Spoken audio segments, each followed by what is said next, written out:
बे समाव मोनसे गोनांथार रादाब हा बायनाय आरो फाननायखौ लानानै गोनांथार फोसावदों। नंगौ, हा बायनाय आरो फाननायखौ लानानै गोनां फोसावदों। बे खेबनिफ्राय हा बायनाय आरो फाननाय समाव गासै मोनस्नि नेमफोरखौ मानिनानै सोलिनो फोसावदों। नंगौ, 1951 मायथाइनि उनाव आसामाव थाफैनाय सुबुंफोरा हा बायनो हानाय नङा। बे बाथ्राखौ बुंथिदों गिबि मन्त्रि हिमन्त बिश्व शर्माया।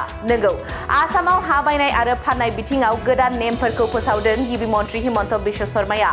बे नेमफोरखौ मानियाब्ला जेंनायाव गोग्लैगोन होननानै गोख्रों रावजों बुंथिदों गिबि मन्त्रि हिमन्त बिश्व शर्माया।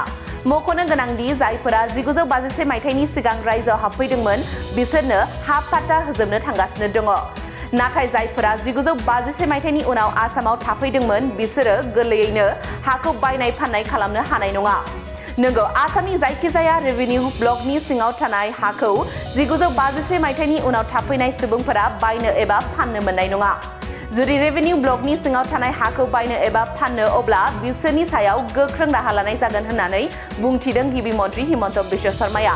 सोरबा सुबुङा हा बायनो एबा फाननो सानदोंब्ला गिबियाव बेनि सायाव नायबिजिरग्रोनाय जागोन। आसामनि थागिबिब्लाबो 1951 मायथाइनि उनाव फैनाय सुबुंफोरा माखासे नेमफोरखौ मानिनांगोन होननानै बुंथिदों रायजो सरकारा। थाखो 5 आरो मेट्रिक आनजाद उथ्रिसार जागोन फरायसाफोरनि थाखाय गोजोनथाव रादाब। गोनांथि आरो मोजां खाबुफोरखौ लानानै गुन गोनां सोलोंथाइ होनो नोंथांमोनखौ नेनानै दङ बड'लेण्ड स्टार एकाडेमि क'क्राझारआ। 2024 इं मायथाइयाव क'क्राझार थिथागुरि समबाय मावख'नि साखाथियाव गोदानै गायसनजानाय बड'लेण्ड स्टार एकाडेमि क'क्राझाराव 2025-2026 सोलोंथाइ बोसोरनि गोदानै मुं थिसननाया सोलिगासिनो दङ।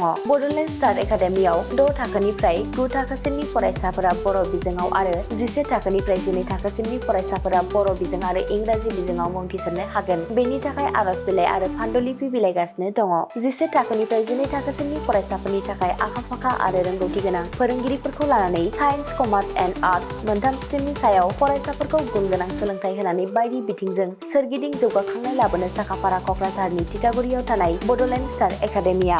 बड'लेण्ड स्टार एकाडेमियाव मुं थिसननोब्ला बाङाइ बेसेनाव मुं थिसननायनि गेजेरजोंनो फरायसाफोरा गाहायाव होनाय माखासे खाबुफोरखौ मोननो हागोन। इंराजि सोलोंनायनि खाबु, साखोन-सिखोन थाखो खथा, बिजाब बाख्रि, BPL थाखोनि फरायसा फरायसुलिफोरनि मुं थिसननायाव 20% मासुल रेहाय होनाय। बेजों लोगोसेनो नोंथांमोनहा JEE नीट आनजादनि थाखाय बेसेन नाङै फोरोंथाय, मान्थलि मक टेस्ट, जिउ राहा दानाय बायदि आयदाफोरनि उफ्रा सोलोंफारिफोरनि खाबुफोरखौ मोननो हागोन। हौवासा आरो हिन्जावसाफोरनि थाखाय मुलाम्फा गोनां मोजां जामुं आरो मोजां थाग्रा खथानि खाबु गोनां हस्टेलनि खाबुफोरखौबो मोननो हागोन। बिदिब्ला गोबाव खालामाजासे नोंथाङाबो बड'लेण्ड स्टार एकाडेमियाव थाबैनो मुं थिसननायनि थाखाय सुलाद लादो। आबुङै मिथिनो थाखाय जानबुं अनजिमा 6000349997 एबा 7638008149 एबा 6003494371 आव फोनांजाब खालामदो।